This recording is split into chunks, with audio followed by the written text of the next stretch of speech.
welcome to episode 3 of the Save Canada channel. My name is Landon, and I'm here with some great news for you all. First off, upgrade to the show. We have webcam now, as you can see. You can see my glorious face talk to you as I bring you the great news, the word of the day, all the great stuff that happens in Canada, as you all know. Everything that great goes on here. I have webcam, so I can now directly speak to you, and you can see I have some great here. I got this today. Special occasion. We got the webcam. You can see what's going on. I got this awesome hat. Hope you all love it. Let me know down in the comments. Before we start, make sure you subscribe to the channel. Spread the word. It's really important we all spread the word here because there's so much targeting of conservative social media. They're trying to control the narrative. We're going to talk about some of that today. The liberals control the narrative. We need to spread the word as much as we can. So, what's the first point of great news that we have going on? We have this conservative MP, Chris d'Entremont, I believe is how you pronounce his name. He crossed the floor today to join the Liberals. He joined the Liberal caucus, government caucus. And why did he do this? Well, who was it? I have an article here. Let me pull this up for you guys. He said, I'm quoting it from the article. In my case, as a Nova Scotian, we're always trying to find ways to work together to solve issues that are important to our communities. And I didn't see it by sitting in the opposition. I saw it by being a part of the government caucus, he said. It's time to actually try to lead a country, to try to make it better and not try to knock it down, not to continue to be negative, he added. Referring to Pierre Poilievre pointing out the obvious big government failings that Mark Carney's had right now. What, Carney? All of the big government failings. And, Pierre doesn't even address the biggest concerns, which we're going to talk about here. So that was that article, what they said there. And so exactly, where are we headed with this then, right? Because there's talks, apparently, that there might be more people crossing the floor, right? And this guy crossing the floor already puts the Liberal Party at 2 seats away from receiving a parliament majority. And so, what does that mean? Well, that means all of what they want, pretty much everything they want, the budget, which I'm pretty sure the budget's already been passed, but that's not relevant to today's subject.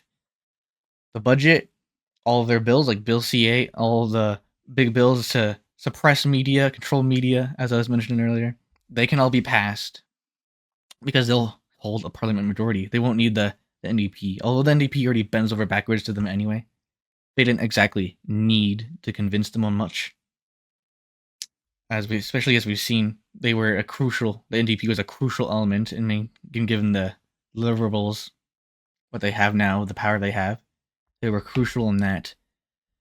But, so what does it mean now? Well,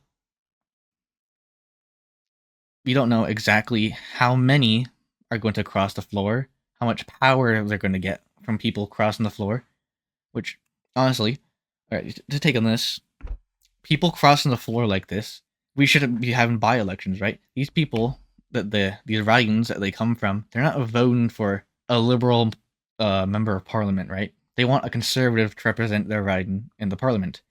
But, they cross the floor and all of a sudden, hey guys, your vote did not matter.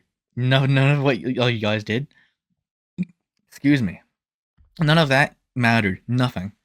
You guys are just going for Liberal now because they decided they have a change of heart all of a sudden. There needs to be a by-election. You can't just do this, right? Because you're not representing the people at all. Because they didn't vote for you to be a Liberal. And so people say, oh, well, you're voting on the individual, not the party. Well, the person is obviously representative of the party, right? So I've actually heard that argument. What was it, on Instagram? So stupid. Oh yes. Like, oh my god, dude. Goddamn retards. Anyway. So what does it mean? What does it mean? Carney has refused to actually tell how many people the Liberals have approached, because they've approached people. I don't know if it was in light of this or if they've been doing it. There's a very good chance they've just been doing it because they want a majority to get what they want for, right? But they refused to present how many people they've approached to cross the floor. And so, what does that mean, right? Why are they hiding it? Well, I mean, obviously, if they have no reason to, like, if they had no reason to hide it, right?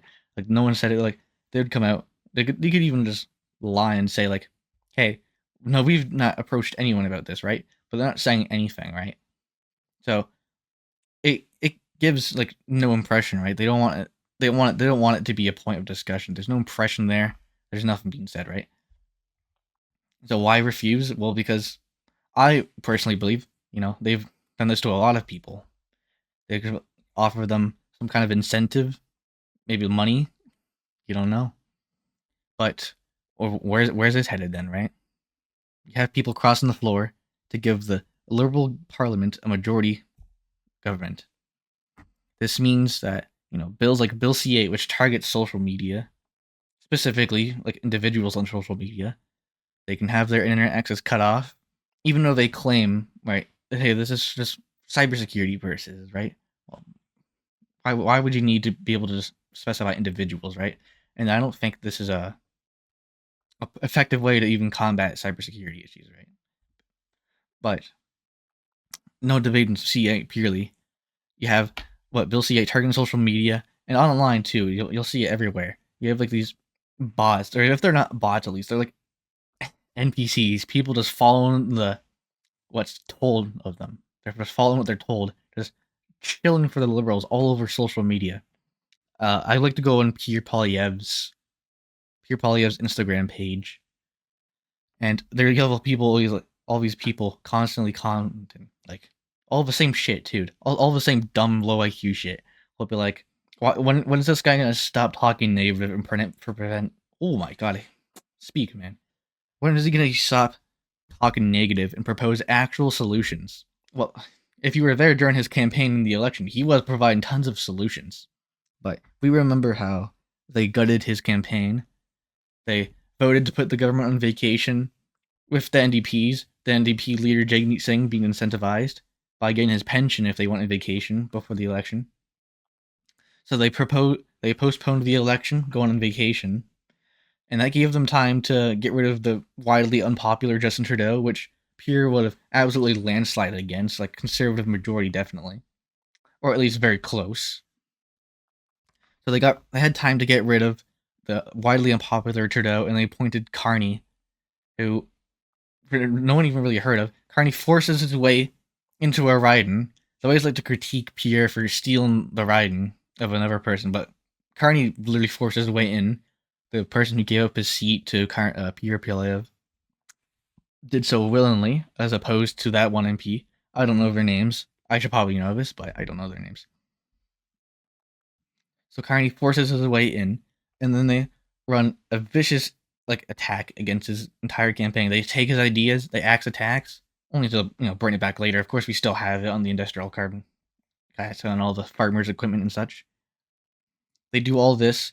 They completely gut his campaign. They remove Trudeau. They remove his one slogan, the axe attack slogan, and then of course there's much shade. There can't be anything said that they directly interfered with the election, but the election was definitely not as uh not as foolproof as people would like to believe. I believe there was a good 100,000 or something. I mean, it could be even higher. I can't remember the exact number of mailing ballots that just didn't get counted, and there was tons of videos of just mishandling the votes. But regardless of the certainty of the election, they won the election, right? They and then they redrew previously redrew Pierre Poilievre's riding to include liberal strongholds and get him kicked out, along with the longest ballot committee targeting him and making a long list of names in the ballot to vote for Pierre Poilievre that made his name harder to find. So, and then the conservative MP gives up their seat, and then Pierre runs there, and the longest ballot committee does the same thing there. I mean, this time people are fed up with the bullshit there, right? They don't want that. So it goes properly, and then Pierre wins that one in complete landslide. Obviously, he's very popular, despite what you'll hear on social media and all of the the news. He's very popular with the people. The only reason he's lost is, we have first past the post with Ontario having a huge, Ontario specifically, to like Toronto, having a huge number of people. All you need is a huge number of people to vote, and then vote first because there's a bigger number of them. You get to the post, and then look, you got it right. So those other provinces out there, like the West, Alberta, Saskatchewan, they don't get like proper representation. Even though majority of the votes would have been peer play of, you still get the Liberals taken in.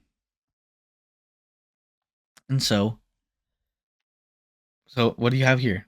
We have the Liberal Party of Canada is now targeting the media, right?